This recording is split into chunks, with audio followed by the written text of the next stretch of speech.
Inspiration for Peninsula Hot Springs came from a time in 1992 when I was living in Japan.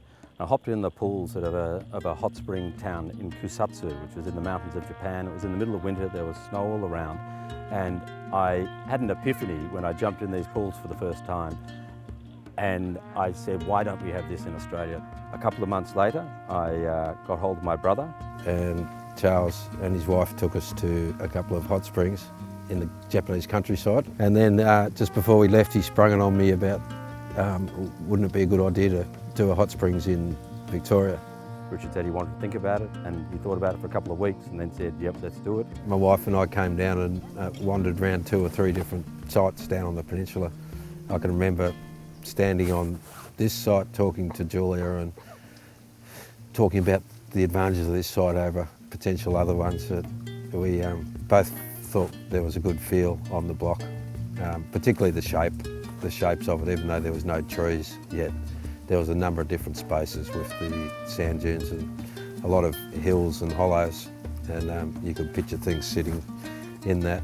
Julia might say there was more an esoteric vibe or something, the right feel. He was saying to me, what do you think about this land, Julia? And I thought, I'm feeling it, Richard. I'm feeling the water beneath us. Pretty much started from there. The first step was to drill a bore and pump some water so we could actually show what we were talking about, rather than being in theory. And no one was going to fund the project unless we had that first, so we basically used all our money and resources to get the block of land and drill a hole. The first hole that we tried to do, he got down to full depth, and they showed that there was water there, but then the drilling rods got stuck, and we had to then wait another 1.5 years before we got a second driller to drill down. We had no money really. We had some children and we were feeding them with whatever we could find, but we kept this passion and this idea about the hot springs, and I couldn't quite let go of it, but it was took a lot of soul searching throughout that 18 months before the hot water came. And obviously the day that the hot water came was like an amazing moment, because we felt finally there's some reality to this crazy dream that we'd been holding on to for such a long period of time. I think we ended up on Channel 9 News saying these brothers have discovered hot water, sort of a bit like the Beverly Hillbillies, sort of stumbled across hot water down the peninsula was the take they took. We actually went and saw someone from the state government who was planning minister at the time. His advice was to not make it sound too big and too ambitious, not make it sound like our family's middle name, which is Disney, as he suggested, to make it look more like it's just a bathtub in a paddock. And that was in an expectation that it was all going to happen within maybe 1 year, maybe 2. Little did we know it was going to take 8 years.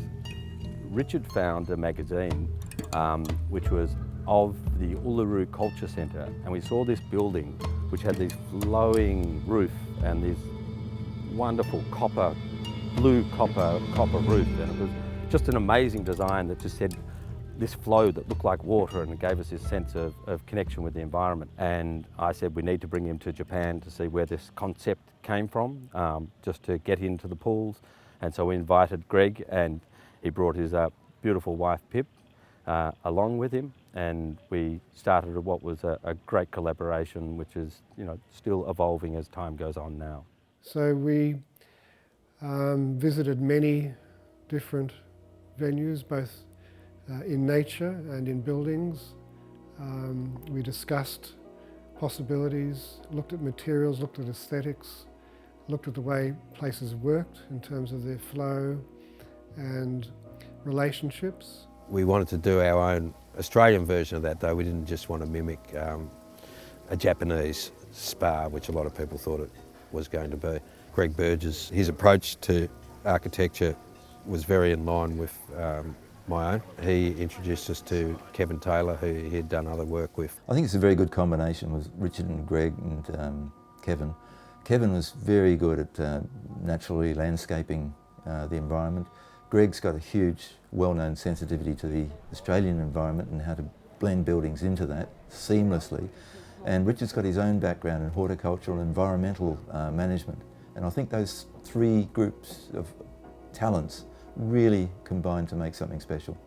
Our design philosophy has been to work with nature rather than against it, so we've tried to minimise earthworks and clearing any existing vegetation. We've probably put in over 40,000 plants, I would say, and apart from that there's been incredible natural regeneration. So as we put in an overstory of trees, a lot of the ground cover has come, the indigenous ground cover has come back. There's now a huge amount more birds and bird life here, and frogs have come into our wetlands, and we've had a lot of people ask us to turn down the frog tape, and they don't believe me when they say they're actually real frogs, which is always makes me laugh.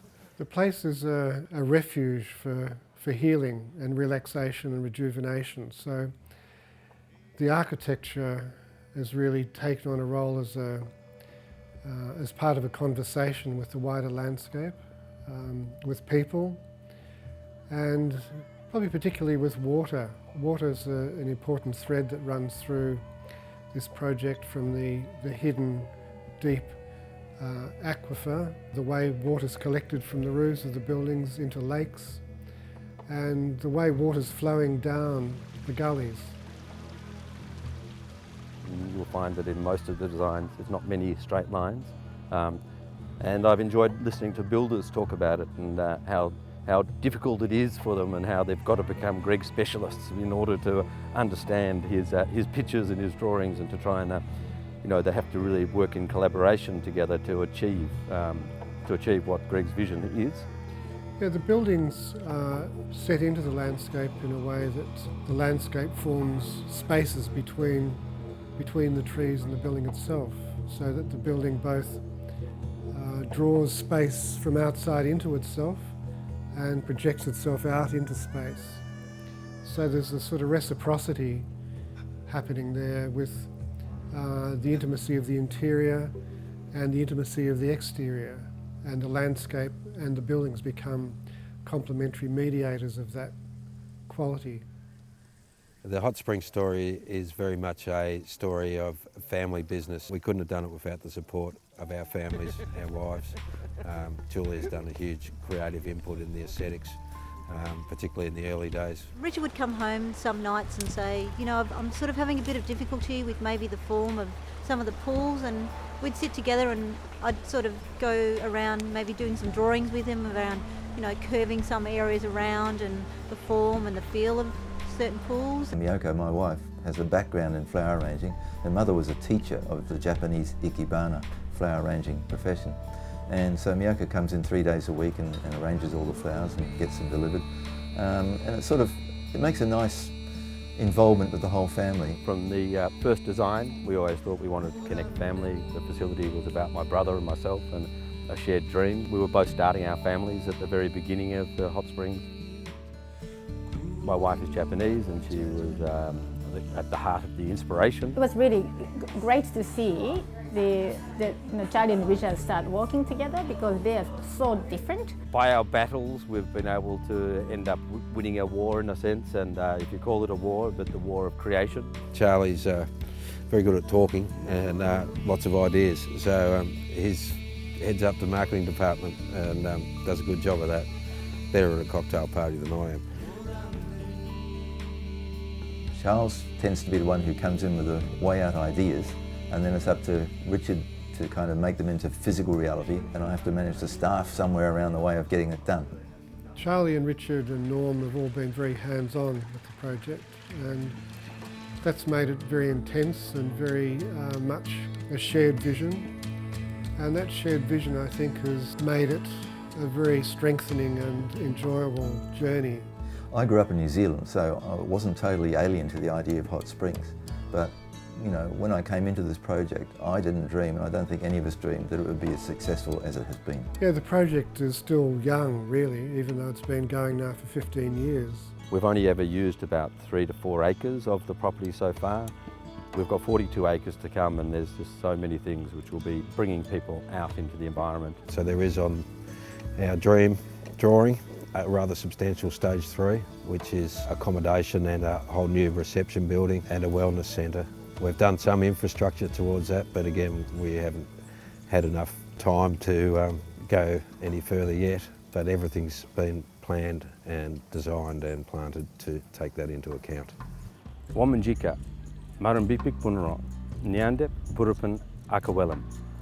Those words are the welcome, the official welcome to country from the Bunurong people.